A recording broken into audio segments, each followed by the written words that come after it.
Cette année, les rencontres d'Arles proposaient une nouvelle expérience photographique. Pour beaucoup de visiteurs qui ne l'avaient encore jamais expérimenté, c'était l'occasion de découvrir la réalité virtuelle dans le cadre du VR Arles Festival. Au couvent Saint-Césaire, les festivaliers pouvaient venir s'installer sur une chilienne, enfiler un casque de réalité virtuelle et regarder un des 15 films en compétition. Organisée en collaboration avec le magazine Fisheye, cette manifestation se voulait plus qu'une simple expérience. L'idée était de présenter des films d'auteurs où les réalisateurs expriment leur créativité pour cette nouvelle forme de projection. On s'est attaché tout particulièrement au point de vue des auteurs, c'est-à-dire des gens qui avaient quelque chose à raconter avec ce film et qui utilisaient les nouveaux moyens que rendent possible la réalité virtuelle dans leur narration et dans leur manière d'écrire leur film. Aujourd'hui, ce qui est vraiment intéressant, c'est qu'on n'a plus un plan dans la 360, c'est celui qui est face à nous, mais on a 6 plans, on a devant, derrière, à gauche, à droite, au-dessus et en dessous.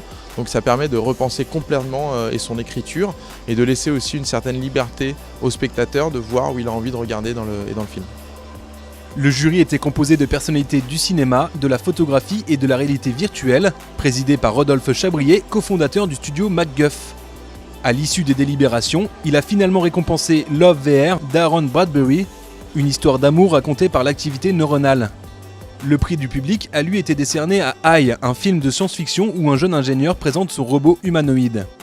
L'installation n'est restée en place que la première semaine des rencontres d'Arles, mais les organisateurs espèrent d'ores et déjà une deuxième édition plus ambitieuse et plus longue de ce VR Arles Festival.